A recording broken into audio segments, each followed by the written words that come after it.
PTN television ਦੇ ਸਾਰੇ ਹੀ ਦਰਸ਼ਕਾਂ ਨੂੰ ਸੰਜੀਵ ਤਵਨ ਦਾ ਸਤਿ ਸ੍ਰੀ ਅਕਾਲ। ਤੁਸੀਂ ਵੇਖ ਰਹੇ ਹੋ program Canada watch. Canada watch program ਦੇ ਵਿੱਚ ਅਸੀਂ ਕੈਨੇਡਾ ਦੇ ਐਂਗਲ ਤੋਂ ਦੁਨੀਆ ਦੇ ਸਾਰੇ ਇਸ਼ੂਜ਼ ਨੂੰ ਡਿਸਕਸ ਕਰਦੇ ਹਾਂ ਕਿ ਕੈਨੇਡੀਅਨ ਇਹਨਾਂ ਇਸ਼ੂਜ਼ ਬਾਰੇ ਕੀ ਸੋਚਦੇ ਹਨ, ਸਾਡਾ ਇਹਨਾਂ ਬਾਰੇ ਕੀ ਨਜ਼ਰੀਆ ਹੈ। ਸੋ ਅੱਜ ਦਾ ਪ੍ਰੋਗਰਾਮ ਜੋ ਹੈ ਉਹ ਡਿਫਰੈਂਟ ਕਰੰਟ ਇਸ਼ੂਜ਼ ਨੂੰ ਲੈ ਕੇ ਹੋਏਗਾ, ਜਿਸ ਦੇ ਵਿੱਚ ਅਸੀਂ ਇਰਾਕ ਵੱਲੋਂ ਯੂਕਰੇਨ ਦੇ ਜਹਾਜ਼ ਨੂੰ ਡੇਗਣਾ, ਇਸ ਦੇ ਨਾਲ ਨਾਲ ਪਿਛਲੇ ਦਿਨਾਂ 'ਚ ਅੰਟੇਰੀਓ ਦੇ ਵਿੱਚ ਆਪਾਂ ਜਾਣਦੇ ਹਾਂ ਕਿ ਇੱਕ ਅੰਬਰ ਅਲਰਟ ਹੋਇਆ ਸੀ ਨਿਊਕਲੀਅਰ ਪਾਵਰ ਪਲਾਂਟ ਦੇ ਵਿੱਚ ਕੋਈ ਪ੍ਰੋਬਲਮ ਦੇ ਰਿਲੇਟਿਡ, ਔਰ ਇਸ ਦੇ ਨਾਲ ਨਾਲ ਅਸੀਂ ਜਾਣਦੇ ਹਾਂ ਕਿ ਕੰਜ਼ਰਵੇਟਿਵ ਪਾਰਟੀ ਦੀ ਲੀਡਰਸ਼ਿਪ ਰੇਸ ਜਿਹੜੀ ਹੈ ਉਹ ਅੱਜ ਤੋਂ ਸ਼ੁਰੂ ਹੋ ਚੁੱਕੀ ਹੈ। ਸੋ ਇਹਨਾਂ ਤਿੰਨ ਵਿਸ਼ੇਜ਼ ਜਿਹੜੇ ਨੇ ਉਹਨਾਂ ਨੂੰ ਅੱਜ ਅਸੀਂ ਡਿਸਕਸ ਕਰਾਂਗੇ ਇਸ ਪ੍ਰੋਗਰਾਮ ਦੇ ਵਿੱਚ, ਔਰ ਮੇਰੇ ਨਾਲ ਇਸ ਪ੍ਰੋਗਰਾਮ ਦੇ ਵਿੱਚ ਸਾਡੇ ਅੱਜ ਦੇ ਮਹਿਮਾਨ ਹਨ ਸੀਮਾ ਗਿੱਲ ਜੀ, ਜੋ ਕਿ ਇੱਕ ਰਿਐਲਿਟਰ ਹਨ। ਸੀਮਾ ਜੀ, ਵੈਲਕਮ ਟੂ ਕੈਨੇਡਾ ਵਾਚ। ਸ਼ੁਕਰੀਆ ਤੁਹਾਡਾ ਬਹੁਤ-ਬਹੁਤ ਮੈਨੂੰ ਇਸ ਪ੍ਰੋਗਰਾਮ ਤੋਂ ਬੁਲਾਉਣ ਲਈ।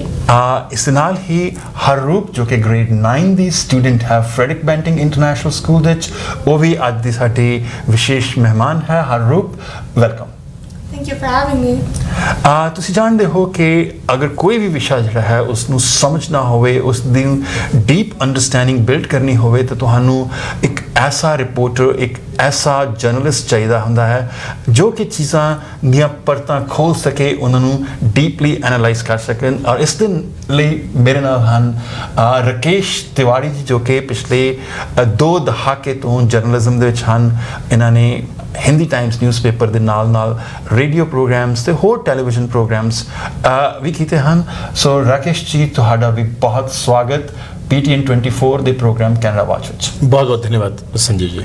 ਸੋ ਅੱਜ ਦੇ ਇਸ ਪ੍ਰੋਗਰਾਮ ਨੂੰ ਅਸੀਂ ਸ਼ੁਰੂ ਕਰਾਂਗੇ। ਸਭ ਤੋਂ ਪਹਿਲਾਂ ਪਿਛਲੇ ਹਫਤੇ ਆਪਾਂ ਜਾਣਦੇ ਹਾਂ ਕਿ ਇੱਕ ਬਹੁਤ ਹੀ ਮੰਦਭਾਗੀ ਘਟਨਾ ਵਾਪਰੀ ਸੀ ਕਿ ਯੂਕਰੇਨ ਦਾ ਜਹਾਜ਼, ਜਿਸ ਦੇ ਵਿੱਚ 176 ਲੋਕ ਸਨ, ਕਰੂ ਔਰ ਪੈਸੰਜਰਸ ਨੂੰ ਮਿਲਾ ਕੇ, ਜੋ ਕਿ ਈਰਾਨ ਨੇ ਡੇਗ ਦਿੱਤਾ ਆਪਣੀ ਜਿਹੜੀ ਸਰਫੇਸ ਟੂ 에ਅਰ ਮਿਜ਼ਾਈਲ ਦੇ ਨਾਲ। ਔਰ ਉਸ ਦਾ ਨਤੀਜਾ ਕੀ ਹੋਇਆ ਕਿ ਸਾਰੇ ਦੇ ਸਾਰੇ ਲੋਕ ਮਾਰੇ ਗਏ, ਜਿਸ ਵਿੱਚ 57 ਲਗਭਗ ਕੈਨੇਡੀਅਨ ਵੀ ਸਨ। ਸੋ ਅੱਜ ਇਸ ਵਿਸ਼ੇ ਦੇ ਉੱਤੇ ਅਸੀਂ ਡਿਸਕਸ ਕਰਾਂਗੇ ਕਿ ਕੀ ਇਹ ਜ਼ਰੂਰੀ ਸੀ, ਇਹ ਕਿਉਂ ਵਾਪਰਿਆ, ਇਹਦੀ ਜ਼ਿੰਮੇਵਾਰ ਕੌਣ ਨੇ, ਔਰ ਅਗਰ ਅਸੀਂ ਚਾਹੁੰਦੇ ਕਿ ਫਿਊਚਰ ਦੇ ਵਿੱਚ ਇਸ ਸਿਚੁਏਸ਼ਨ ਤੋਂ ਬਚਿਆ ਜਾਵੇ ਤਾਂ ਸਾਨੂੰ ਕੀ ਕਰਨਾ ਚਾਹੀਦਾ ਹੈ। ਤਾਂ ਮੈਂ ਇਸ ਡਿਸਕਸ਼ਨ ਨੂੰ ਸ਼ੁਰੂ ਕਰਾਂਗਾ ਰਾਕੇਸ਼ ਜੀ ਦੇ ਨਾਲ ਜੀ। ਸੋ ਰਾਕੇਸ਼ ਜੀ, क्यों वापरी ये घटना? देखिए, मैं इतना कहना चाहूँगा कि जैसे हम लोगों ने पहले भी बात की थी इसके बारे में, और मैं रिपीट करने की बात नहीं, लेकिन अब ये एक श्योर सर्टन होती जा रही है बात कि ये पूरा मामला, जिसमें आपने भी एक बात इसमें एंगल डाला था कि आपकी बात को मैं पहले रखते हुए इसके आगे विस्तार में जाऊंगा, कि आपने कहा था कि पिछले सप्ताह के प्रोग्राम में कि डोनाल्ड ट्रंप साहब ने बराक ओबामा को बिल क्लिंटन साहब को एडवाइस दी थी वो एक समय पर, कि जब उनका इम्पीचमेंट हो रहा था तो उन्होंने एडवाइस दी थी कि अगर ये कहीं ना कहीं वार डिक्लेयर कर देते हैं तो अपने आप में इम्पीचमेंट की जो न्यूज़ है या जो ये इशू है, ये सारी बातचीत जो है, ये इशू दब जाएगा। तो इसमें कोई संदेह नहीं कि डोनाल्ड ट्रंप ने जो एडवाइस किसी समय पर दी थी और उसको उन्हें खुद लागू करने में कोई परहेज नहीं होगा।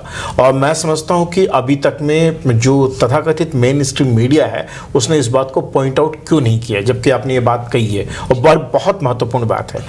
उसी के साथ में दूसरी महत्वपूर्ण बात, जो कि इससे भी ज़्यादा महत्वपूर्ण ये होती है, वो ये कि पूरे मिडिल ईस्ट में अमेरिका अब आज की तारीख में उसकी माइटी पावर, जो उसकी ताकत है, ये हम मान चुके हैं कि दुनिया में कोई देश, चाहे वो चीन हो चाहे रशिया, उसके खिलाफ खड़ा नहीं हो सकता।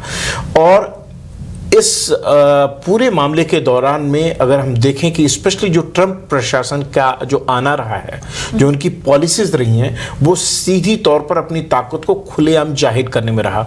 उन्होंने किसी भी अन्य देश के जो राष्ट्राध्यक्ष थे उनका अपमान करने में भी कोई कोर कसर नहीं छोड़ी। ये आपको पता है कि चाहे मैक्सिको का कोई, मैक्सिको के प्रेसिडेंट आए थे, Canadian prime minister, he said he is a double face. हाँ, तो वो उनके मुंह में जो कुछ आता है वो बोल देते हैं और वो कहते रहते हैं। लेकिन उससे ज़्यादा जो डीपर बात है, क्योंकि अमेरिका का राष्ट्रपति अपने आप में एक खाली बड़बोला व्यक्ति नहीं होता, उसके पीछे इंस्टीट्यूशंस जो काम कर रहे हैं। तो अगर हम देखें तो किस तरह से अमेरिका की अभी तक की जो पॉलिसी रही है उसमें उन्होंने एक एक करके कैसे पूरे मिडिल ईस्ट के अंदर में जब इराक अपनी ताकत बढ़ा रहा था तो उसे डाउन किया, अगर हम सीरिया की बात करें तो उसे कैसे किस तरह से उसको अपने कब्जे में लिया। बेसिकली जो भी अमेरिका की बात नहीं सुनता, हालांकि अगर हम देखें Saddam Hussein was a much better ruler, he give so much freedom to the people of Iraq in comparison to Saudi Arabia,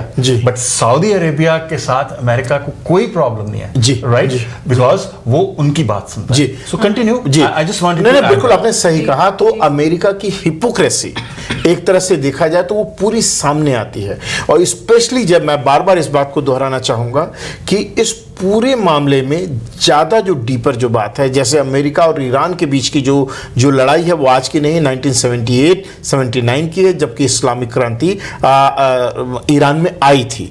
उस समय से ये टसल चली आ रही है, और ईरान अपने पूरे अगर मिडिल ईस्ट में देखा जाए तो एकमात्र आज के समय में एक ऐसा देश है जो पहले भी विरोध कर रहा था, आज भी विरोध कर रहा है, और वो खड़ा है पूरी ताकत के साथ में। तो उसे क्रश डाउन करना, उसको नीचे लेकर के आना, ताकि वहां पर उनकी अमेरिका की कठपुतली सरकार रह सके, ताकि, और इसका रीजन क्या है, क्योंकि अमेरिका आज की तारीख में वहां जाकर शासन नहीं करना चाहता, लेकिन अपनी प्रेजेंस जरूर रखना चाहता है, ताकि वहां के तेल के कुओं पर कब्जा हो सके और उसको आगे बढ़ाया जा सके। तो कुल मिलाकर के आज भी हम देखा जाए तो एक न्यू कॉलोनियल इरा में है, कि जहां से अब आज की तारीख में आप देखें कि इराक ने जो वहां पर देखा जाए कि कठपुतली सोकाल सरकार थी, उन्होंने कहा है अमेरिका को गेट आउट फ्रॉम हियर। अब कोई भी देश ये नहीं चाहता, लेकिन जिसके पास ताकत है, माइट इज राइट, जिसकी लाठी उसकी भैंस, तो फिलहाल अमेरिका अपनी लाठी भांज रहा है। Haroop, you have seen what's happening, and people have been killed, and we had 57 Canadians. They died in that process. What do you think that what these political leaders are doing?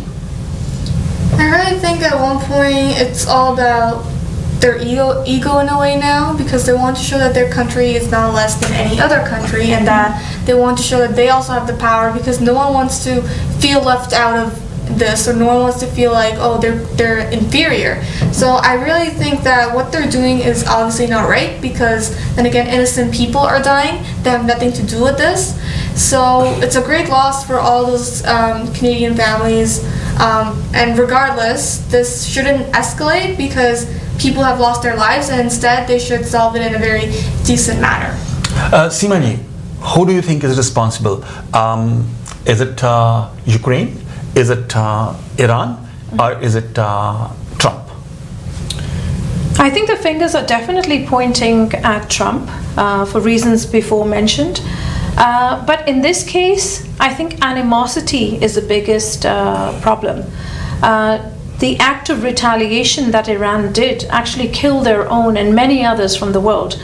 And it cannot be overlooked that all of that was because of the animosity and retaliation. If they had not done any further damage, perhaps they would have not caused the damage to the lives of these people.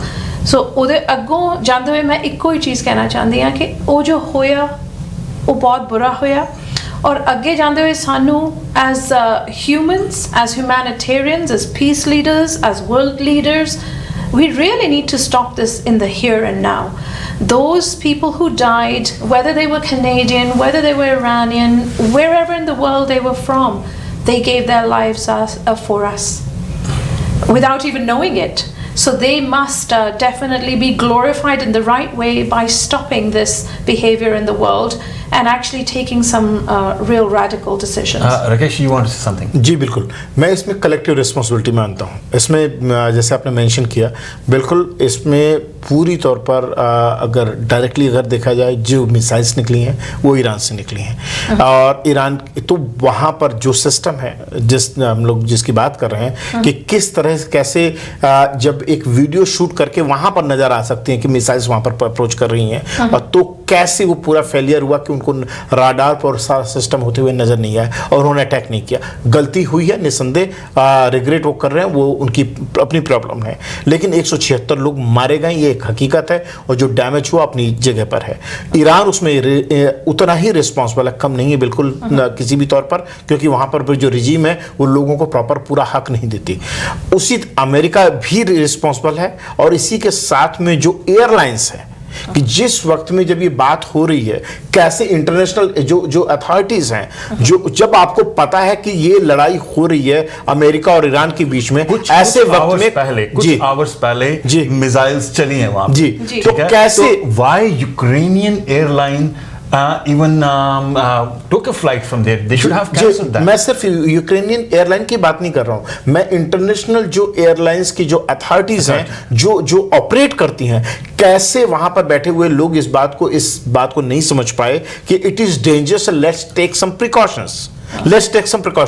तो इसमें America और Iran तो दो लड़ाई करने वाले देश हैं, लेकिन जो इंटरनेशनल जो अथॉरिटीज हैं या जो वॉचडॉग हैं, जो कि अंतर्राष्ट्रीय उड़ानों के ऊपर एक तरह से कंट्रोल रखते हैं, एक नजर रखते हैं, कैसे इस बात को ओवरलुक कर गए। इसका मतलब यह हुआ कि एक सिस्टमेटिक फेलियर लगातार एक के बाद में हो रहा है। हम अमेरिका और ईरान के ऊपर तो सवाल उठा रहे हैं, लेकिन हम उन अथॉरिटीज के ऊपर या उस सिस्टम के ऊपर सवाल उठा रहे हैं जिनका काम है कि कोई भी अगर दो देश, अगर भारत और पाकिस्तान के बीच में होता है, तो बिल्कुल अपने आप में भारत और पाकिस्तान की या जो भी उस दिशा में एयरलाइंस जो भी प्लेन उड़ने वाले हैं, उन सबकी तरफ से एक लड़ जाना चाहिए कि नहीं, अभी अगर मान लीजिए दोनों तरफ से मिसाइल्स अटैक हो रहे हैं या इस तरह की सिचुएशन है, तो उसमें वो कॉशन लेके चला जाए और ये बातें हो, तो वो एक तरह से बच गए हैं या बचे हुए हैं, जबकि उनके ऊपर भी पॉइंटर फिंगर, उनके ऊपर उंगली उठनी चाहिए और उनको जवाब देना चाहिए कि कैसे आप लोगों ने अलर्ट नहीं जारी किया या लोगों को कॉशन नहीं किया। I have a doubt, I can't say with the surety, but isn't it के जो मिसाइल्स चली और उसके बाद उसी वक्त अमेरिका के बयान आए कि हमारा कोई लॉस नहीं हुआ, हमारे कोई बंदे नहीं मरे, कुछ नहीं हुआ, जस्ट तो ये एक उसके बाद जो वहाँ पे मिलिट्री ऑफिशियल्स थे या जो लोग कंट्रोल कर रहे थे ईरान का, उन्होंने they didn't cared, and probably they thought that no one will know that. I don't know how those videos are made, that you know, and in that process they just went away, that whatever is coming, so hit it, so ultimately they didn't care for anything, and in that process they killed so many people. Or there's another possibility that people who are having job, कि ਅਸੀਂ ਉਹਨਾਂ ਨੇ watch ਕਰਨਾ ਹੈਗਾ ਕਿ ਜੇ ਉਹਨਾਂ ਨੇ ਕਿਸੇ ਨੂੰ ਸ਼ੂਟ ਵੀ ਕਰਨਾ ਹੈਗਾ ਤੇ ਉਹਨਾਂ ਕੋਲ ਕੋਈ ਪ੍ਰੋਪਰ ਸਿਸਟਮ ਨਹੀਂ ਸੀਗਾ ਕਿ ਦੇ just bring down an aeroplane, considering ਉਹਨਾਂ ਦੀ ਇਹੀ ਹੈ ਕਿ ਕਹਿੰਦੇ ਕਿ ਅਸੀਂ ਸੋਚਿਆ ਸੀ ਕਿ ਸ਼ਾਇਦ ਕੋਈ ਮਿਜ਼ਾਈਲ ਆ ਰਹੀ ਹੈ। so don't they have that technology?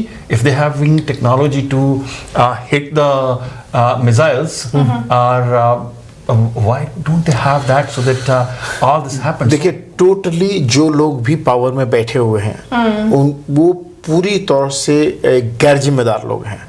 जैसे आपने ट्रंप साहब का कहा कि अपने आप में ये अपने बहुत बड़ा सवाल उठता है कि आपने अमेरिका की एक जबरदस्ती की एक आपने आमंत्रण दिया है, एक निमंत्रण दिया है कि आप अगर कल की तारीख में ईरान कोई और घटना करता है, क्योंकि वो चुप बैठने वालों में से नहीं है, और अगर करता है तो ये ऑब्वियस माना जाएगा क्योंकि अमेरिका और ईरान के बीच में एक तरह से लड़ाई की शुरुआत हो चुकी है। लेकिन वो आप निमंत्रण दे रहे हैं, तो अपने आप में ट्रंप साहब ने जो ये कहा कि हमारा कोई जवान नहीं मारा गया, तो मतलब ये कि मारा जाए वो एक्सीडेंटल है, अगर नहीं मारा गया, लेकिन मर सकते थे। इसमें कोई ऐसी बात नहीं है कि बेसिकली उसमें राकेश जी एक और बात भी है जी, क्योंकि ईरान के इराक के साथ बहुत अच्छे रिलेशन हैं जी, ठीक है। सो इराक पहली बार ईरान ने इराक को इन्फॉर्म कर दिया था जी कि we are going to attack the US bases जी, and I believe that Iraqi government informed the US government that it is going to be attacked, so that means they evacuated or they had some bunkers inside and they sent their people there, so there's no life. दरअसल दो बातें हैं इसमें, एक तो embassy का जो attack था वो पब्लिक मॉब अटैक था, उसमें वो एक public, I'm talking about the missiles. जो मिसाइल से अटैक हुए हैं वो बेस थी, मतलब जहां पर अमेरिकी सोल्जर्स और अमेरिका का पूरा सिस्टम बना हुआ हुआ है। तो उस जगह पर बिल्कुल अगर ये इंफॉर्मेशन थी, उन्होंने इवेक्यूएट करने की कोशिश भी की, लेकिन अपने आप में ईरान को तो इस बात की खबर नहीं थी कि भाई ये लोग इवेक्यूएट कर रहे हैं, वहां पर कोई लोग हैं या नहीं है। वो कुछ भी हो सकता था, तो लोगों की जान जा सकती थी। तो इस तरह के गेम, ये गेम ही मैं कहूंगा कि किसी भी सरकार को, चाहे वो जो सत्ता में बैठे हुए हैं, जो पावर में हैं, उनको कोई हक नहीं है, चाहे अमेरिका में हो, चाहे ईरान में हो, चाहे इराक में हो, चाहे भारत में हो, चाहे पाकिस्तान में हो, उनको कोई हक नहीं है, क्योंकि आम पब्लिक अब जाग रही है एक अलग ढंग से। सोशल मीडिया से लेकर के हर जगह पर ये इंफॉर्मेशन, ये जानकारी आ रही है। और कहीं ना कहीं मैं फिर बात ये कहना चाहूंगा कि वेयर इज यूनाइटेड नेशंस, कहां है अब? जिस कोई आवाज नहीं है, सिक्योरिटी काउंसिल में कोई इशू रेज नहीं हुआ, कोई भी किसी कंट्री ने कुछ कहा ही नहीं कि आज बिकॉज अगर हम देखें जी, तो जब आप किसी देश के नंबर 2 पर्सन को मारते हो, खत्म करते हो, तो ये वार है, अपने आप में वार है। जी जी, मैं सब मैं सॉरी एक मिनट मैं कहना चाहूंगा कि ये बात सबसे ज्यादा महत्वपूर्ण आज की तारीख में होनी चाहिए, और है भी अपने आप में, कि कहां है यूनाइटेड नेशंस, कहां है उसकी आवाज, किस जगह पर कि जहां पर ये 176 लोगों की जान बचाई जा सकती थी। जब अमेरिकन एम्बेसी पर अटैक हुआ, उसी समय पर, या उस ये जानकारी अगर ईरान ने इराक को दी, इराक ने अमेरिका को दी, इस जानकारी के बीच में यूनाइटेड नेशंस या सिर्फ इसी की अपना रोल क्यों नहीं प्ले कर रहा है? और दरअसल देखा जाए तो पिछले एक दशक के अंदर 10 साल में यूनाइटेड नेशंस जिस तरह से सेकेंड वर्ल्ड वॉर के पहले जो है लीग ऑफ नेशंस फेल हो गया था, उसी तरह से यूनाइटेड नेशंस पूरी तौर पर फेल होता हुआ दिख रहा है। जहां एट्रोसिटीज जहां पर हो रही हैं, जहां ह्यूमन राइट्स के वायलेशंस हो रहे हैं, वहां पर यूएन का जनरल सेक्रेटरी से लेकर के जो लोग भी उसमें बैठे हुए हैं, वो सब चुप हैं। बड़े नेशंस की तो बात ही छोड़ दीजिए। इस एंगल को एक और इस इशू को देखें एक और एंगल से, तो you see the moment Iran accepted कि they have done it by mistake, now you see from the last many days there are protests in Iran when we had the killing of General Soleimani, and there were protests against America. That's right. There were and now there are protests against the president of Iran. So what's your take on that, Seema ji? लोगों की अंदर से दया कांप गई है। I think Iran को शायद कभी ये नहीं लगता कि उनके खुद का ही प्लेन के कितने यात्री, यूक्रेनियन प्लेन के कितने यात्री ईरानियन ही थे, और ये जो हुआ है उनके साथ बहुत बुरा हुआ है। So I think they do need to move the camera back to the person और the protagonist, the person who has created this.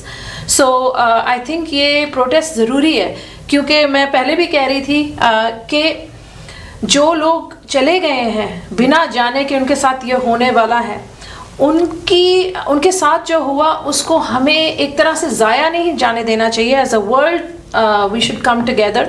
और अगर ईरानियंस जो हैं अपने जो क्लेरिक्स हैं या जो रूलर्स हैं उनसे अगर जवाब मांग रहे हैं तो वो बिल्कुल सही चीज़ है। Haroop, so what's your take on what's happening in Iran right now, and what has happened, and the killing of or death of 57 Canadians out of those 176 people? We have suffered a loss, and this is obviously not acceptable because there's lots of like this Cold War, like all these these words going around and people saying things about different perspectives, and all this is happening, but no one's really actually taking the action. No one's taking the steps to actually de-escalate this. So as a young individual, what do you think action should be taken? I really think in terms of action that a war is not acceptable. People will obviously lose their lives, and it was not it didn't make any sense that US would kill the general of Iran, but they did it for politics and for business, and that is something that shouldn't even take place in the first place. And then on the other hand, Iran decided to attack retaliate attack the troops in Iraq. So that wasn't acceptable either. So in my perspective, I think that this should be resolved and people should be compensated in terms of families and all the destruction that has been caused, because this is not the common people's fault. It's the fault of those who think that they need to exert their power, their dominance over whatever they get. And this is not just the US, this is Iran as well. So you as a viewers, It's responsibility of every Canadian. It's a responsibility of every human on the earth that when something like that happens, where innocent lives are taken away, it's important that we should expose, we should criticize. If you have your social media, you're on Twitter, you're on Facebook, you're on Instagram, you're anywhere, I think it's our responsibility that we should tell to our leaders, the world leaders, yes, that this is unacceptable, so that precious lives should be saved. किसी writer ने कहा कि लगी जे तेरे कालजे हाले छुरी नहीं, इना समझ के शहर दी हालत बुरी नहीं, जे दुनिया के दूसरे हिस्सों च लोग मर रहे, तो इसका मतलब ये नहीं है कि वो सानू असर नहीं पाਉਂਦਾ, बल्कि ਤੁਸੀਂ देखो कि उस यूक्रेनियन जहाज़ ਦੇ ਵਿੱਚ किन्ने सारे कनेडियन सन, किन्ने सारे लोग होर दूसरे कंट्रीज चों सन. सो करंट इश्यूज़ और इस तो पहले कि ਅਸੀਂ अगले टॉपिक पे जाइए. राकेश जी कुछ ऐड करना चाहते हैं? Rakesh ji please go ahead. जी, एक लेटेस्ट जानकारी यह है कि फ्रांस, जर्मनी और यूके ने ईरान को नोटिस सर्व किया है कि न्यूक्लियर डील के ऊपर. ये एक दिन पहले की खबर है कि तीनों कंट्रीज ने किया हुआ है. तो एक तरह से एक लामबंदी, एक गोलबंदी शुरू हो चुकी है ईरान के लिए. तो जो एस्केलेशन है, ये नेक्स्ट एस्केलेशन है जिसमें ईरान को कोने में रखा जाएगा या घेरा जाएगा. और ऐसी सूरत में ये बहुत संभव हो सकता है कि कॉन्फ्लिक्ट जो है और ज़्यादा जाए. और इसमें एक बात और ऐड करना चाहूँगा कि ईरान ने यूएन से, जो हम लोग बात कर रहे थे कि यूएन क्यों खामोश है, कि जैसे ही ये जनरल सुलेमानी की हत्या हुई है, इसके ऊपर यूएन से कहा कि कंडेम करने के लिए, लेकिन अभी तक में यूनाइटेड नेशंस खामोश है. कोई स्टांस नहीं, कोई स्टांस नहीं. या उसका रीज़न जो ही है कि जो एक ग्रुप है जो हैवी है जी, सो वो जो बोलता है वही सच गिना जाता है जी. And that's a big question, and it will make UN irrelevant in this context. I think that we, the people of the world, should raise their voice. And let's move to the next topic. दोस्तों ਤੁਸੀਂ ਪਿਛਲੇ ਦਿਨਾਂ ਦੇ ਵਿੱਚ ਇੱਕ ਆਪਣੇ cell phones ਦੇ ਉੱਤੇ ਅਲਰਟ ਦੇਖਿਆ ਸੀ, ਜਿਹੜਾ ਕਿ ਰਿਲੇਟਡ ਟੂ ਸੀਗਾ ਪਿਕਰਿੰਗ ਦਾ ਜਿਹੜਾ ਨਿਊਕਲੀਅਰ ਪਾਵਰ ਸਟੇਸ਼ਨ ਹੈ. ਉਸ ਦੇ ਕੰਟੈਕਸਟ ਦੇ ਵਿੱਚ ਇੱਕ ਇਨਫੋਰਮੇਸ਼ਨ ਸੀਗੀ ਕਿ ਇੱਕ ਅਲਰਟ ਸੀ, ਇੱਕ ਐਰਰ ਬਾਅਦ ਵਿੱਚ ਮੈਸੇਜ ਆਇਆ ਕਿ ਐਰਰ ਮੈਸੇਜ ਸੀਗਾ ਕਿ ਸਮਥਿੰਗ has happened. ਤੇ ਮੈਂ ਚਾਹਾਂਗਾ ਕਿ ਸਾਡੇ ਹਰੂਪ ਜੋ ਹੈ ਉਹਦੇ ਬਾਰੇ ਸਭ ਤੋਂ ਪਹਿਲਾਂ ਸਾਡੇ ਵਿਊਅਰਸ ਨੂੰ ਜਾਣਕਾਰੀ ਦੇਣ, ਐਂਡ ਦੈਨ ਉਸ ਇਸ਼ੂ ਨੂੰ ਆਪਾਂ ਡਿਸਕਸ ਕਰਾਂਗੇ ਕਿ ਹਰੂਪ ਹੋਇਆ ਕੀ ਉਹਦੇ ਵਿੱਚ. So what has happened on Sunday morning at 7:24 a.m. is that everyone in mostly Ontario were notified of a nuclear power plant going off. This sparked a fear inside of many people because it was early Sunday morning and you weren't expecting this to come out of the blue. So this is very dangerous because the release, the radiation, is going to affect many people as in their health as well. And also a lot of destruction could have been caused. However, an hour later, the operator had sent a message and an apology that this was just a human error. And this is after like 32,000 iodine pills were ordered because people of Durham, Pickering were just in this fear that now what? So that is what has happened. So my question, Rakesh ji, is to you. Okay, if this can happen, that there's an error message, let's suppose that actually something happens and then there is no message. What will happen? That means our life is in jeopardy. जी, मैं समझता हूँ कि जो system है उसको fix किए जाने की ज़रूरत है. सिस्टम तो होना ही चाहिए किसी भी सूरत में, क्योंकि ये जो अलर्ट जो जारी किए जाते हैं वो कई हालात में जारी किए जाते हैं. कोई बच्चा अगर मिसिंग है, कोई क्रिमिनल अगर भाग रहा है, या कहीं पर कोई भी ऐसी इमरजेंसी है, तो सिस्टम, पुलिस सिस्टम जो है या जो सेफ्टी सिस्टम है वो अपने आप में अलर्ट ये जारी करता है. उसके बाद में समय पर वो वापस ले लिया जाता है. लेकिन इसमें जो फास्ट अलार्म है ये अपने आप में ज़्यादा खतरे की बात है. खतरे की बात इस लिहाज से है क्योंकि जो ये फॉल्स अलार्म होते हैं एक तरह से लोगों को ये बताते हैं कि चलिए कोई चिंता नहीं है, ये तो अपने आप में, हम अपने आप में, क्योंकि हम अपने सोते हुए अगर हैं या हम किसी भी आरामदायक सिचुएशन में हम उससे निकलना नहीं चाहते, हम मान के चलते हैं कि ये कोई बड़ी बात नहीं है. तो ये उसकी इम्पोर्टेंस को, इसकी महत्वपूर्णता को ख़त्म कर देता है.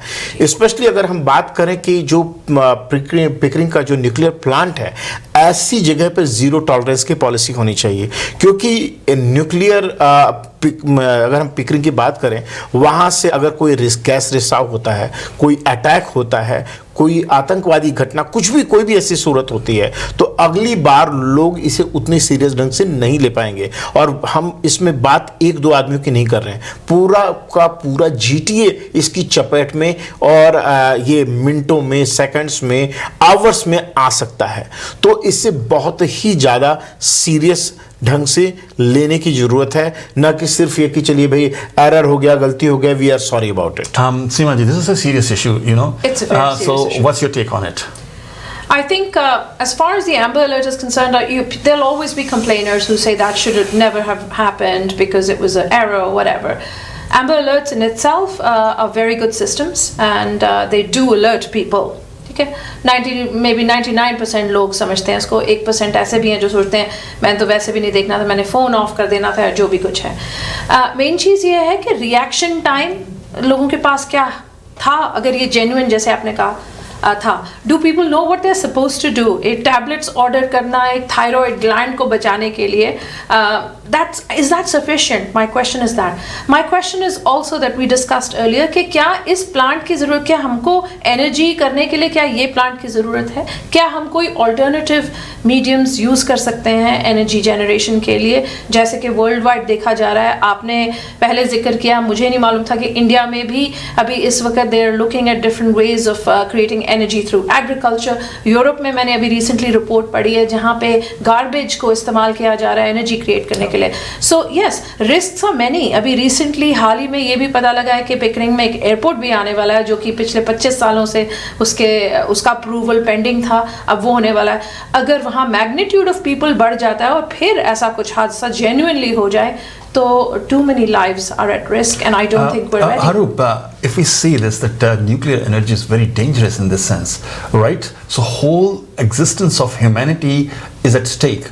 Do you think that that's the only way to have energy, or we should look into something else also? Well, in terms of nuclear power, it's more in abundance, but so are natural resources as well. Even though there are less numbers of natural resources because of the pollution that we're creating, the thing with nuclear energy, it's really harmful, and there are other ways to make more energy, like hydro, whether it's solar or it's like wind energy or biomass. Those are all things that we can do as well. It's not the only option. Rakesh ji, what you would like to add on this issue? Do you think that we should change this the pattern of getting power?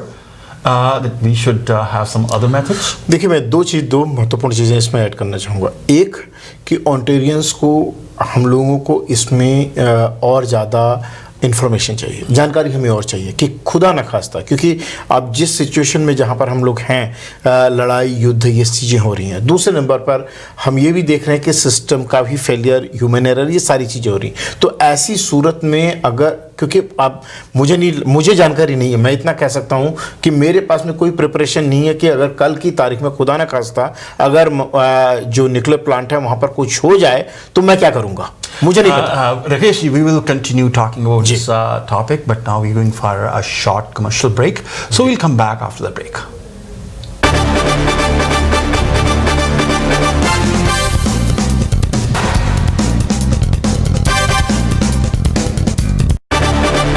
GTA ਵਿੱਚ ਪਹਿਲੀ ਵਾਰ online travels ਲੈ ਕੇ ਆਏ ਨੇ ਪਾਕਿਸਤਾਨ ਗੁਰਦੁਆਰਾ ਸਾਹਿਬਾਨ ਦੇ ਦਰਸ਼ਨਾਂ ਲਈ open date package. ਜਦੋਂ ਵੀ ਤੁਹਾਡਾ ਦਿਲ ਦਰਸ਼ਨਾਂ ਨੂੰ ਲੋਚਦਾ ਹੈ ਤਾਂ ਤੁਸੀਂ ਆਨਲਾਈਨ ਟਰੈਵਲ ਤੱਕ ਪਹੁੰਚ ਬਣਾ ਕੇ ਪੈਕੇਜ ਲੈ ਸਕਦੇ ਹੋ। ਵਿਸਾਖੀ ਮੌਕੇ ਜਾਣ ਵਾਲੇ ਜਥੇ 'ਚ ਸਿਰਫ $985 ਦੇ ਕੇ ਪਾਕਿਸਤਾਨ ਦੇ तमाम ਗੁਰੂ ਘਰਾਂ ਦੇ ਦਰਸ਼ਨ ਕਰਨ ਦਾ ਸੁਨਹਿਰੀ ਮੌਕਾ। ਇਸ ਵਿੱਚ ਇੰਸ਼ੋਰੈਂਸ ਵੀ ਇਨਕਲੂਡਡ ਹੋਵੇਗਾ। ਸਾਲ ਭਰ ਕਿਸੇ ਵੀ ਸਮੇਂ ਪਾਕਿਸਤਾਨ ਸਥਿਤ ਗੁਰਦੁਆਰਾ ਸਾਹਿਬਾਨ ਦੇ ਦਰਸ਼ਨਾਂ ਲਈ ਆਨਲਾਈਨ ਟਰੈਵਲ ਦੇ ਨੰਬਰਸ ਉੱਪਰ ਕਾਲ ਕਰਕੇ ਤੁਸੀਂ ਜਾਣਕਾਰੀ ਹਾਸਲ ਕਰ ਸਕਦੇ ਹੋ। ਜੇਕਰ ਅਸਥਮਾ ਜਾਂ ਸਾਹ ਦੀ ਪ੍ਰੋਬਲਮ ਹੈ ਜਾਂ ਕਿਸੇ ਕਿਸਮ ਦੀ ਐਲਰਜੀ ਜਿਵੇਂ ਸੀਜ਼ਨਲ, ਫੂਡ ਜਾਂ ਸਕਿਨ ਐਲਰਜੀ, ਇਸ ਤੋਂ ਇਲਾਵਾ ਪੇਟ ਦੀਆਂ ਬਿਮਾਰੀਆਂ, ਲਿਵਰ ਜਾਂ ਕਿਡਨੀ ਦੇ ਰੋਗ, ਮੋਟਾਪਾ, ਹੇਅਰ ਲਾਸ, ਕਿੱਲ ਜਾਂ ਛਾਈਆਂ ਸਮੇਤ ਕਿਸੇ ਵੀ ਕਿਸਮ ਦੀ ਬਿਮਾਰੀ ਤੋਂ ਪਰੇਸ਼ਾਨ ਹੋ ਤਾਂ ਹੱਲ ਹੈ ਬਾਇਓਵੇ ਐਨ ਆਲਟਰਨੇਟਿਵ ਮੈਡੀਸਿਨ ਕਲੀਨਿਕ। ਹਰ ਬਿਮਾਰੀ ਦਾ ਇਲਾਜ ਆਯੁਰਵੈਦਿਕ ਤੇ ਹਰਬਲ ਮੈਡੀਸਿਨ ਨਾਲ ਕਰਨ ਵਾਲੇ ਬ੍ਰੈਂਪਟਨ ਦੇ ਨਾਮਵਰ ਤੇ ਕਾਮਯਾਬ ਡਾਕਟਰ ਸਰਬਜੀਤ ਕੰਬੋਜ ਹੁਣ ਤੁਹਾਡੇ ਸ਼ਹਿਰ ਵਿੱਚ 29 ਤੇ 30 ਸਤੰਬਰ ਨੂੰ ਸਵੇਰੇ 11 ਵਜੇ ਤੋਂ 6 ਵਜੇ ਤੱਕ ਮਿਲੋ। ਵਧੇਰੇ ਜਾਣਕਾਰੀ ਲਈ ਕਾਲ ਕਰੋ ਔਰ ਵਿਜ਼ਿਟ bioviclinic.com। ਬਾਇਓਵੇ ਕਲੀਨਿਕ। ਅਸੀਂ ਬਾਇਓਵੇ ਕਲੀਨਿਕ ਤੇ ਹਰ ਬਿਮਾਰੀ ਦਾ ਇਲਾਜ ਆਯੁਰਵੇਦ ਔਰ ਹੋਮਿਓਪੈਥੀ ਨਾਲ ਕਰਦੇ ਹਾਂ। ਆਯੁਰਵੇਦ ਹਰ ਬਿਮਾਰੀ ਨੂੰ ਜੜ ਤੋਂ ਠੀਕ ਕਰਦਾ ਹੈ, ਉਹ ਵੀ ਬਿਨਾਂ ਕਿਸੇ ਸਾਈਡ ਇਫੈਕਟ ਦੇ। ਜੇਕਰ ਤੁਹਾਨੂੰ ਕਿਸੇ ਵੀ ਤਰ੍ਹਾਂ ਦੀ allergy, eczema, psoriasis, IBS, colitis, cancer, heart, liver, kidney, joint pain ਹੈ, ਬਾਇਓਵੇ ਕਲੀਨਿਕ ਜਿੱਥੋਂ ਅੱਜ ਤੱਕ ਹਜ਼ਾਰਾਂ ਮਰੀਜ਼ ਵੱਖ-ਵੱਖ ਬਿਮਾਰੀਆਂ ਤੋਂ ਛੁਟਕਾਰਾ ਪਾ ਚੁੱਕੇ ਹਨ। ਅੱਜ ਹੀ ਕਾਲ ਕਰੋ 905 790 1500। ਬਾਇਓਵੇ ਕਲੀਨਿਕ, ਜੋ ਆਏ ਸੋ ਰਾਜ਼ੀ ਜਾਏ। Frederick Banting international school, education redefined. ਉਹ ਸਕੂਲ ਜਿੱਥੇ ਹੋਏਗਾ ਤੁਹਾਡੇ ਬੱਚੇ ਦਾ ਸਰਵਪੱਖੀ ਵਿਕਾਸ। ਕਿੰਡਰਗਾਰਟਨ ਤੋਂ ਕਲਾਸ 12 ਤੱਕ ਸਾਰੀਆਂ ਕਲਾਸਿਸ, ਛੋਟੇ ਕਲਾਸ ਸਾਈਜ਼ ਤੇ ਪੂਰੀ ਅਟੈਂਸ਼ਨ। ਬੱਚਿਆਂ ਦੇ ਹਾਰਮੋਨੀਅਸ ਡਿਵੈਲਪਮੈਂਟ ਲਈ ਵੱਖਰੇ clubs, robotic club, maths, chess, martial art, yoga, western dances, bhangra, ਸਭ ਕੁਝ। ਕਿੰਡਰਗਾਰਟਨ ਤੋਂ ਹੀ ਫ੍ਰੈਂਚ ਕਲਾਸਿਸ ਸ਼ੁਰੂ। No, cell phones not allowed, no calculators till 8th grade. Visit us at fba.school. ਇਹ ਹੈ ਤੁਹਾਡਾ ਬਿਊਟੀਫੁਲ ਹਾਊਸ। ਕੀ ਇਸ ਦੀ ਰੂਫ ਦੀ ਸੇਫਟੀ ਦਾ ਕੋਈ ਪ੍ਰੂਫ ਹੈ ਤੁਹਾਡੇ ਕੋਲ? ਇੱਥੋਂ ਦੇ ਐਕਸਟ੍ਰੀਮ ਵੈਦਰ ਨੂੰ ਧਿਆਨ ਵਿੱਚ ਰੱਖਦੇ ਹੋਏ ਪਿਛਲੇ 10 ਸਾਲਾਂ ਤੋਂ ਰੈਜ਼ੀਡੈਂਸ਼ੀਅਲ ਅਤੇ ਕਮਰਸ਼ੀਅਲ ਬਿਲਡਿੰਗਸ ਦੀ ਰੂਫ ਤੇ ਹੋਣ ਵਾਲੀ ਪਲੰਬਿੰਗ, ਫਲੈਸ਼ਿੰਗ ਤੋਂ ਲੈ ਕੇ ਵੈਂਟ, ਚਿਮਨੀ ਫਲੈਸ਼ਿੰਗ, ਵਾਲ ਫਲੈਸ਼ਿੰਗ, ਰੂਫ ਪੇਪਰ, ਸ਼ਿੰਗਲ ਤੇ ਮੈਟਲ ਵੈਲੀਆਂ ਤੱਕ ਦਾ ਕੰਮ ਰੂਫਰਜ਼ ਫॉर ਯੂ ਦੀ ਇੰਸ਼ੋਰਡ ਅਤੇ ਸਰਟੀਫਾਈਡ ਟੀਮ ਦੁਆਰਾ ਤਸੱਲੀ ਬਖਸ਼ ਕੀਤਾ ਜਾਂਦਾ ਹੈ ਤੇ ਤੁਹਾਨੂੰ ਮਿਲਦੀ ਹੈ roof with proof before and after pictures ਦੇ ਨਾਲ। ਫ੍ਰੀ ਐਸਟੀਮੇਟ ਲਈ ਰਾਖਲ ਸੇਖੋ ਨੂੰ ਹੁਣੇ ਕਾਲ ਕਰੋ 6479972006। New Canadian truck repair centre ਪਿਛਲੇ 22 ਸਾਲਾਂ ਤੋਂ ਕਿਸੇ ਵੀ ਮੇਕ ਐਂਡ ਮਾਡਲ ਦੇ ਟਰੱਕ ਐਂਡ ਟ੍ਰੇਲਰ ਜਿਵੇਂ ਵੋਲਵੋ, ਪੀਟਰਬਿਲਟ, ਕੈਨਬਰਥ ਦੀ ਰਿਪੇਅਰ ਤਸੱਲੀ ਬਖਸ਼ ਢੰਗ ਨਾਲ ਕਰ ਰਹੇ ਹਨ।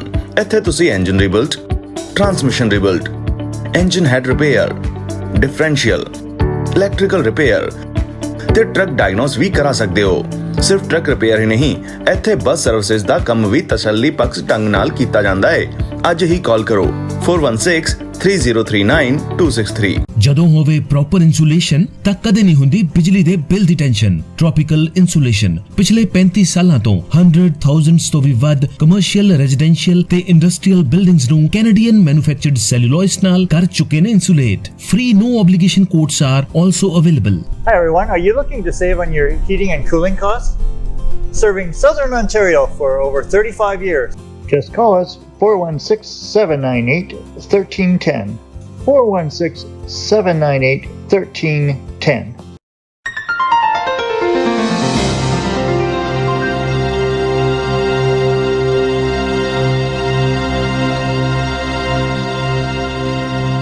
ਕੈਨੇਡਾ ਵਿੱਚ ਬੱਲੇ ਬੱਲੇ ਸਭ ਸਾਮਾਨੇ ਕੋ ਛੱਤ ਥੱਲੇ ਪਰ ਗੱਡੀਆਂ ਲੋਕ ਲੈ ਚੱਲੇ ਪਰ ਗੱਡੀਆਂ ਲੋਕ ਲੈ ਚੱਲੇ ਏਸ਼ੀਅਨ ਫੂਡ ਸੈਂਟਰ ਦੀ ਬੱਲੇ ਬੱਲੇ ਬੱਲੇ ਬੱਲੇ ਬੱਲੇ ਬੱਲੇ ਬੱਲੇ ਬੱਲੇ ਬੱਲੇ। EFC ਘੱਟ ਰੇਟ ਤੇ quality great. Asian food centre. Call ਕਰੋ 416 740 3262। ਬੱਲੇ ਬੱਲੇ ਬੱਲੇ ਬੱਲੇ। Asian food centre. ਜੇਕਰ ਤੁਸੀਂ ਕੈਨੇਡਾ ਵਿੱਚ ਇੱਕ ਚੰਗੇ ਟਰੱਕ ਡਰਾਈਵਰ ਜਾਂ ਫੋਕ ਲਿਫਟਰ ਬਣ ਕੇ ਵਧੀਆ ਭਵਿੱਖ ਬਣਾਉਣਾ ਚਾਹੁੰਦੇ ਹੋ ਤਾਂ ਤੁਹਾਡੇ ਲਈ best Canadian truck and fork lift training centre ਲੈ ਕੇ ਆਇਆ ਹੈ ਸੁਨਹਿਰੀ ਮੌਕਾ। ਤਜਰਬੇਕਾਰ ਟ੍ਰੇਨਰ ਇੱਥੇ ਤੁਹਾਨੂੰ ਦੇਣਗੇ ਹਰ ਤਰ੍ਹਾਂ ਦੀ ਉਹ ਜਾਣਕਾਰੀ ਜੋ ਤੁਹਾਨੂੰ ਬਣਾਵੇਗੀ ਬੈਸਟ। ਸੈਂਕੜੇ ਲੋਕ ਇੱਥੋਂ ਹੁਣ ਤੱਕ ਟ੍ਰੇਨਿੰਗ ਲੈ ਕੇ ਕਾਮਯਾਬ ਹੋ ਚੁੱਕੇ ਨੇ ਤੇ ਤੁਸੀਂ ਵੀ ਹੁਣ ਦੇਰ ਨਾ ਕਰੋ, ਹੁਣੇ ਫੋਨ ਘੁਮਾਓ best Canadian truck and fork lift training centre ਦੇ ਵਿੱਚ। ਫੋਨ ਨੰਬਰ ਹੈ 905 799 7333।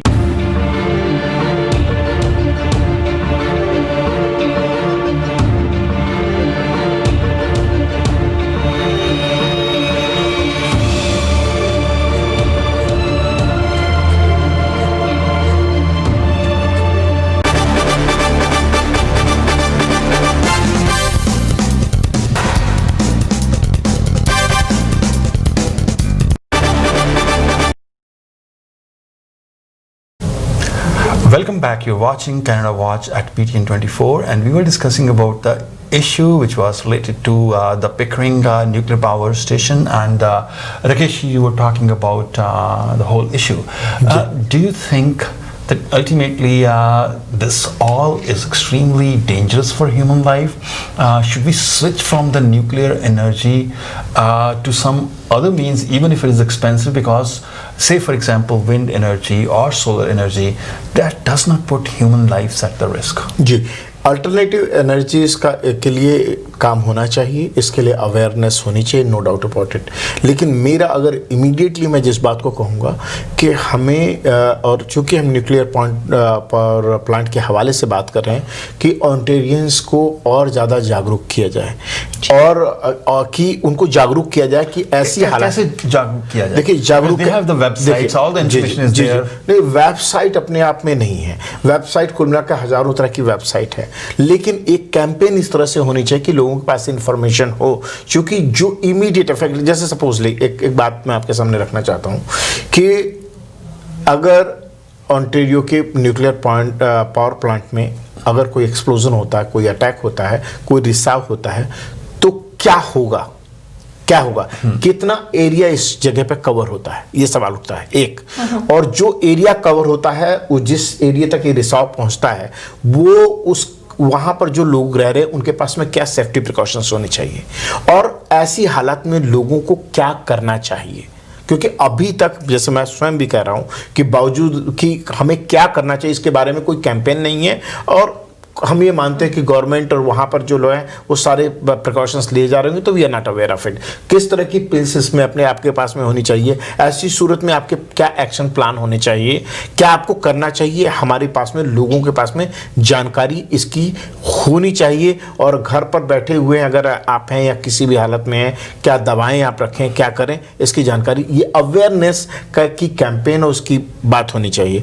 दूसरे नंबर पर जैसे आपने अल्टरनेटिव एनर्जी की बात की है, निसंदेह गवर्नमेंट, सारी सरकारें इस बारे में सोच रही हैं, देख रही हैं, लेकिन चूंकि तब तक वो नहीं जाएंगी जब तक कोई और ऐसा डिजास्टर नहीं होता है, क्योंकि अभी उन्होंने इतना पैसा लगाया हुआ है, इतने ज़्यादा लोग वहाँ पर काम कर रहे हैं, तो बहुत सारी चीज़ें उसके साथ में। तो ये हम बात कर रहे हैं आने वाले 20, 30, 25, 50 सालों की बात कर रहे हैं कि जब अल्टरनेटिव एनर्जी सोर्सेज के ऊपर धीरे धीरे काम हो रहा है, और एक समय पर आकर के न्यूक्लियर, तब भी मुझे नहीं लगता कि रिलेवेंट हो जाएंगे, क्योंकि आज की तारीख में भी पूरी दुनिया में न्यूक्लियर पावर प्लांट लगाए जा रहे हैं, including India. Seema ji, you wanted to say something? जी, मैं ये कहना चाहती हूँ कि this is actually perhaps the most opportune moment to talk about the remediation or the needs if such a thing was to happen again.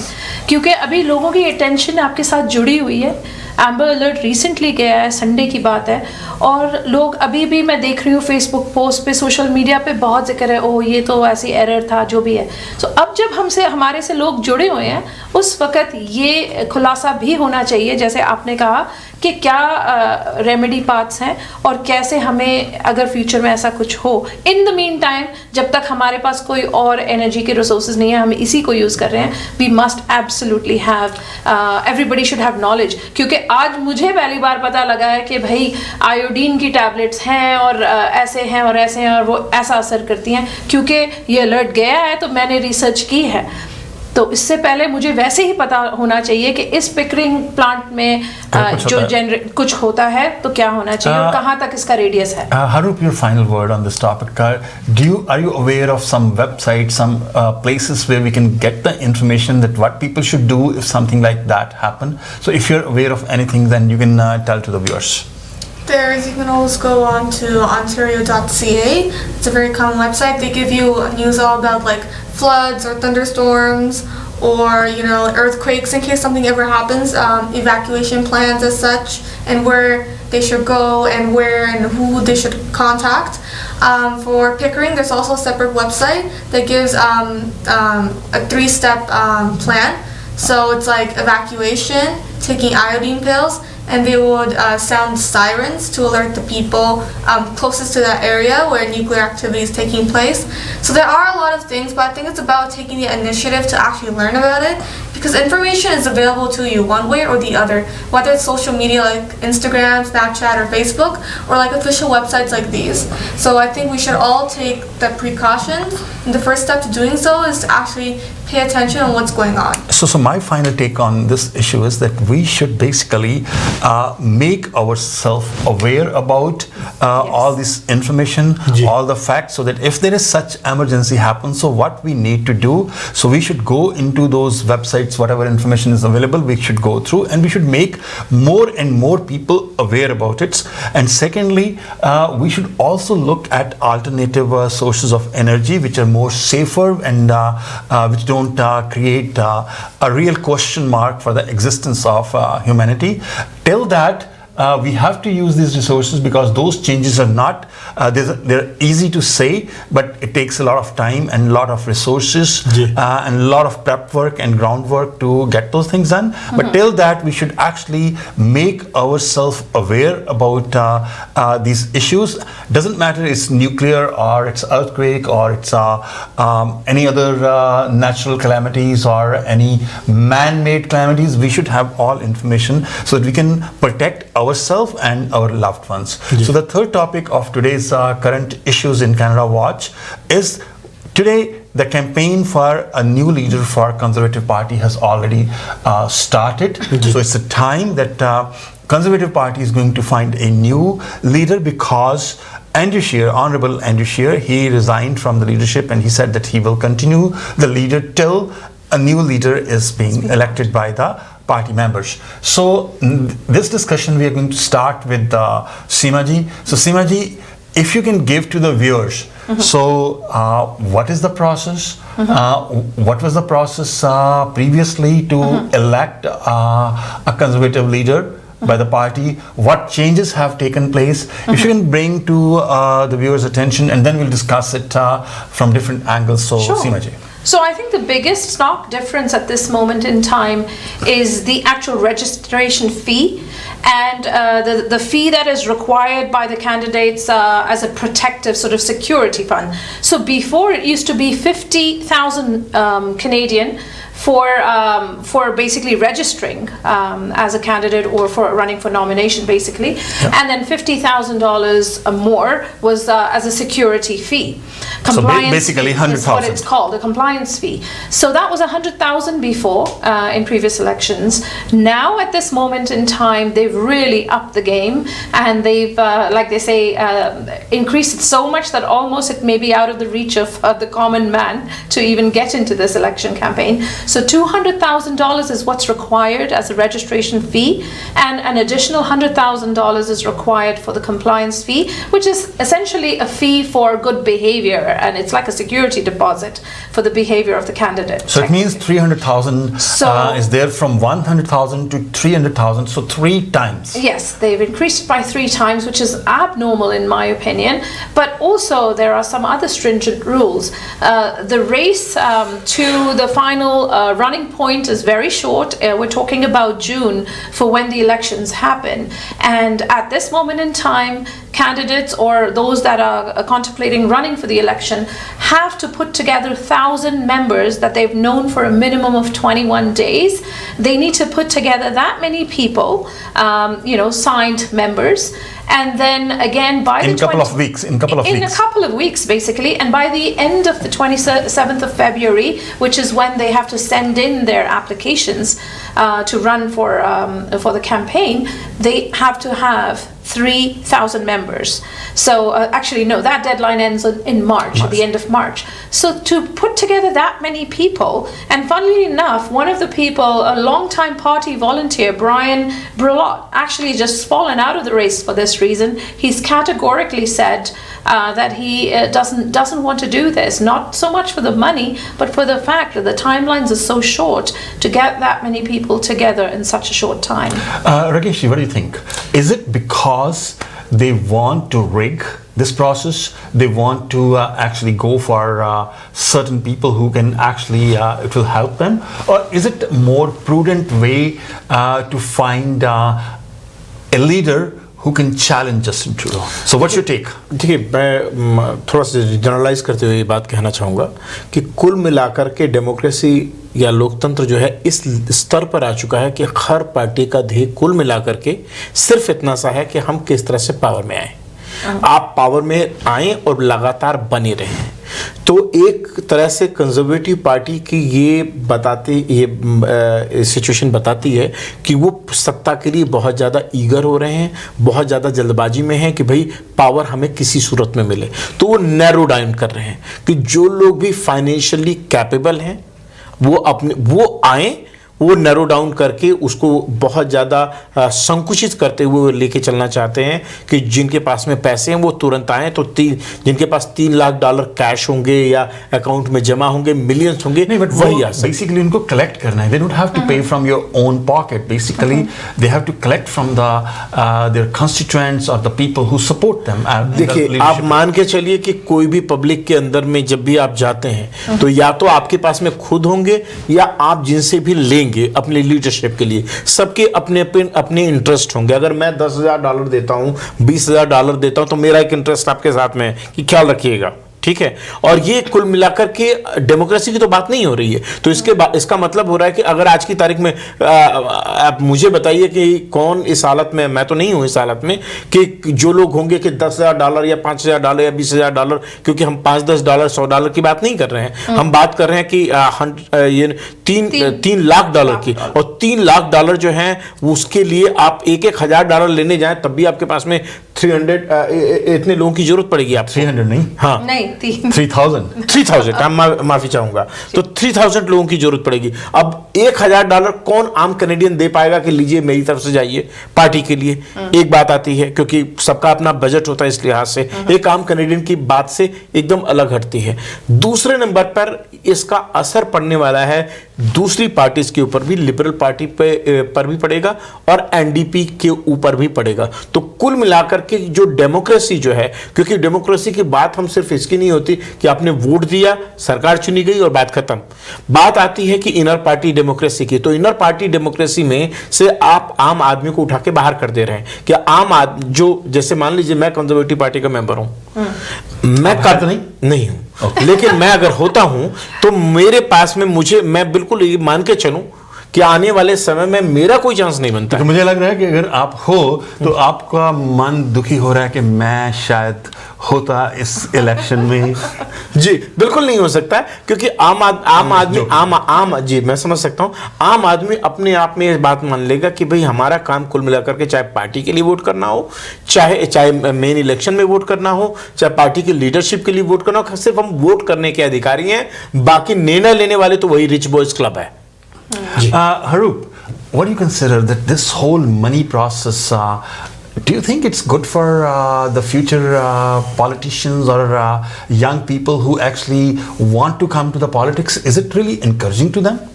It's not encouraging at all, because if you think about from this perspective, that money, I mean, sure, in nowadays it's going to buy everything, right?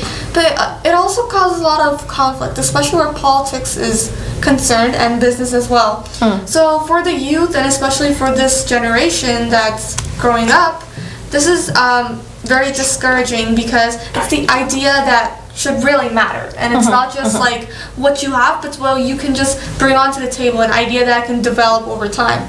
So I think the conservatives will, sure, they might need a leader that's very quick and efficient and can get things done in a short span of time, hence why they're holding this election in very short durations, because they want to see they have to do it, because let me add one aspect to what you're saying, and you will continue after that. It's basically election can take place at any time, in the sense it's a minority government. So they want to prepare them that maybe if the election is coming in the next 2 years, okay, so then in that process they need to have an established leader, and that's the reason, so they have shortened the election process, because in November somewhere they're going to have their national meeting, which where they are going to decide about their policies. So a leader need to take the control of that, and since it's a very volatile political situation, because the Prime Minister Justin Trudeau's government is not having majority in the parliament, and these parties, they also want to push their agenda. For that they need a new leader, so that can be a reason. Continue. So overall, I've come to believe that for the youth this is discouraging, because it's the idea, in my perspective, that matters. And in order to get into politics, I think you need to have a strong voice, whether that's in public or whether it's through social media. It could be through any format. You need to have a strong voice. So as what you have said, need a more established leader, right? And so with that being said, I think that they shouldn't involve too much money in politics, and they should keep it as a fair competition between the rich or the poor, because you never know what might happen. So you can have great leaders who are not very rich. Yes, correct. You wanted to say, Rakesh, your face expression tells me that you want to actually say something. Probably you're not. So do I. Of course. So I'll give you the chance first. जी thank you. देखिए basically अपने आप में ये अगर इसकी बात कर रहे हैं तो मेरी समझ में ये है कि और भी क्राइटेरियाज थे जिसके द्वारा कंजर्वेटिव पार्टी ये चूज़ कर सकती है, और भी कुछ उसमें वो बाउंड्रीज बना सकते थे जिसके द्वारा एक बेहतर एक अच्छा लीडर आए। लेकिन सबसे पहली जो चीज़ उनके दिमाग में आई वो है कि पैसा, क्योंकि अब ये सारा का सारा इलेक्शन जो है पैसे का खेल बनता जा रहा है। इस लिहाज से जहाँ तक रहा सवाल मेंबरशिप बनाने का, और जैसा मैंने कहा कि नैरो डाउन कर दिया उन्होंने, बाकायदा इसमें लिहाज लगा दिया कि 2 3 4 लोग ऑलरेडी सिलेक्टेड है। मैं समझता हूं कि शायद इसमें भी ऐसा कुछ ना हो कि जिसमें ऑलरेडी लीडर भी पहले से तय किया जा चुका हो और आपस में मीटिंग होगी, बैठ के बातचीत होगी और पूरा का पूरा ये ड्रामा कुल मिलाकर के ऑलरेडी एक पहले से डिसाइडेड एक लीडर के लिए हो रहा। क्योंकि जिन लोगों के नाम पहले लिए जा रहे थे, रोना एम्ब्रोस, जी, she said she's not coming, जी बिल्कुल, right, and another person, the businessman, he withdrew, he withdrew that I'm not in the race. No longer so many people who can be activists or policy makers but don't have money. Conservative जी मैं एक बात, conservative party संदेश ये दे रही है कि भाई अगर आपके पास में पैसे हैं आप मेंबर बनिए, फिर आपके पास में कोई चांसेस बनते हैं। और उसके बाद में रहा सवाल आप कंजर्वेटिव पार्टी को किसी आने वाले समय में लीड करना चाहें और एज ए प्राइम मिनिस्टर आप कुछ जो एक खूब बनती है वो तो एकदम टोटली आउट है, क्योंकि आपके पास में सबसे पहले इतना कमाई है कि आने वाले समय में, आज नहीं, आज की बात मैं नहीं कर रहा हूँ, इस इलेक्शन की बात मैं नहीं कर रहा हूँ, आपके पास में 300,000 तो सिर्फ ये देने के लिए होना चाहिए। उसके अलावा कितने पैसे चाहिए होंगे वो आप खुद सोच सकते हैं। I think millions of dollars, $5 million तक जो है कैंपेन में आप खर्च कर सकते। तो $5 million आपको कैंपेन में खर्च करने हैं तो आपके पास में तो ये कुल मिलाकर किसी बिलियनर का काम हो, जैसा कि अमेरिका में डोनाल्ड ट्रंप साहब हैं। तो ये डेमोक्रेसी की जो हवा चली है और जिसके अंदर में सिर्फ पैसा पैसा और पैसा महत्वपूर्ण हो रहा है। सिर्फ पैसा पैसा नहीं रकेश, आप अगर ये देखिए, जब वो कहते हैं कि पहले 1000 मेंबर्स, उसके बाद 3000, इसका मतलब that person should be a grass root person. मैं बस यही कहना चाह रही थी कि ये खेल सिर्फ पैसे का नहीं है। They are trying to cash in on the connectivity and influences of people too, because इतने कम टाइम में इतने जने इकट्ठे करना कोई एक आम आदमी की रीच में नहीं होगा। और दूसरी बात ये है कि I do feel bad कि ये ऐसा हुआ है, because एक पावरफुल कैंडिडेट जिसके पास शायद पैसा ना हो या माध्यम ना हो इतनी जल्दी इतना रेवेन्यू इकट्ठा करने के लिए पार्टी के लिए, उसकी तो स्पिरिट्स डैम्पन हो जाएंगी। वो अच्छा कैंडिडेट होने के बावजूद आउट ऑफ द रेस है। जी, मेरा ये मानना है कि अगर आपके पास में पैसे हैं तो मेंबरशिप आपके पास में अपने आप होगी, अगर ये बात है तो। जब चूंकि ख्याल इसमें है तो मुझे कोई दिक्कत नहीं कि मेंबरशिप होगी। मैं आपके, मेरे पास में बहुत सारे रिसोर्सेज हैं जिसके द्वारा मैंने आपकी मेंबरशिप के पैसे भी दे देने हैं, और लोग अपने आप में अट्रैक्ट होते हैं। आपको पता है जिसके पास में पैसे हैं उसके आगे पीछे लोग वैसे ही घूमते हैं उसकी बात मानने के लिए। तो ये कुल मिलाकर के मुझे खतरा इस बात का है कि बात, चूंकि हम सीरियस नोट पर कि लोकतंत्र खतरे में आ रहा है। राकेश जी, मैं आपसे बिल्कुल टोटली डिफर करता हूं जी। मैं ये समझता हूं कि let's see, look, number one, they say that you should have $300,000 and then this and this and this. That means they want their party leader should be a resourcely person. On the other hand, they say you have to have 1,000 people in a month or whatever number of weeks, and then in a couple of months you need to have 3,000 people, and you should know them at least 21 days before. So in that process, don't you think that they are actually saying that person should be a mass leader, person should be connected well with the people? Definitely. So in that process, someone who can do all this, that means he's very effective, and we need an effective leader for Canada as a prime minister who can push the engine of Canadian development also faster. और एक और बात है, sorry please Andrew शेर जब leadership में आए 6.1 million उस टाइम पे उनको वोट्स मिली, लेकिन सीटें नहीं मिली। So it is a game of connectivity too. it is really a game of connections and influence and power and money. जी मैं इसमें मनी को ऊपर रखूंगा कि क्योंकि सारी बात पैसे के ऊपर हो रही है कि अगर पैसे हैं आपके पास में, if you have a money power with you, don't we need a good leader who is resourceful for to be the prime minister of Canada? Not at all. Why not? Resource का मतलब पैसा. So that's fine. अगर democracy में, अगर democracy कुल मिलाकर के पैसे का ही खेल बनता है, क्योंकि पैसे से ही आपके पास में रिसोर्सेज आ रहे हैं, सारे के सारे रिसोर्सेज आपके पास में पैसे से आ रहे हैं, तो कुल मिला तो आम आदमी की पार्टिसिपेशन कहाँ हो गई, किस रूप में? अब आप अगर हम बात करें भारत की या दूसरे लोकतंत्रों की बात करें, तो वहां पर फिर आम आदमी का पार्टिसिपेशन किस रूप में है कि खाली आप जाकर के स्टैंप देकर के वोट देकर के आइए, चाहे पार्टी लीडर के लिए वोट देकर के आइए, या आप इलेक्शंस के मेन इलेक्शंस हो रहे हैं, जो जनरल इलेक्शंस हो रहे हैं उसमें वोट देकर के आइए. क्योंकि मेरे पास, मैं ये समझता हूं कि इवन 50,000 और 100,000 ये भी बिल्कुल गलत है. डेमोक्रेसी की तरफ अगर हमें जाना है तो बिल्कुल इस बात पर जाना चाहिए कि तब और वहां पर रियल लीडरशिप की बात आएगी कि जहां आम आदमी को I really appreciate your idealism and idealism. That's great. We have very little time left, and the last word from Harroop. I think that, like Mrs. Scale, Seemaji, and you've said, this is a game of connections, politics, money, and power, all of that, and influence as well. However, that's something that you can't like gain in like, you know, a short amount of time. It takes practice, it takes like knowledge of where you should aim, and yes. I think that these people that are running for candidates, they should know where's the heart of all of this, where they should actually put all their efforts into in order to make the best of it. Last word, सीमा जी. मैं कहती हूँ जो word candidate है ना, उसमें word Canada है, उसी word में अगर आप उसको रीएडजस्ट करें तो उसमें वो कनाडा के लिए के प्रति, उसको आगे बढ़ाने के प्रति एक बंदे में जो है इच्छा होनी चाहिए. पावर, मनी, इन्फ्लुएंस, ये सारा कुछ ठीक है. I don't think it's a bad to rigid a criteria for the right person if he has the money and if he has the skills. So with that, I just wish the next person the best of luck. We need good leaders. That's what we need in Canada. Thank you, Seema ji. Thank you, Harroop, and thank you, Rakesh ji. My final take on this is, if you want to achieve anything in the life, you need three things. That's vision, mission, and resources.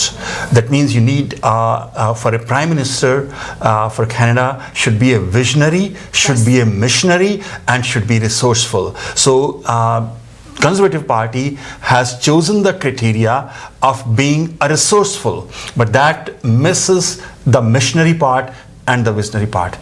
I think Conservative Party of Canada should think about this. Thank you very much for watching Canada Watch at PTN 24. See you next Wednesday.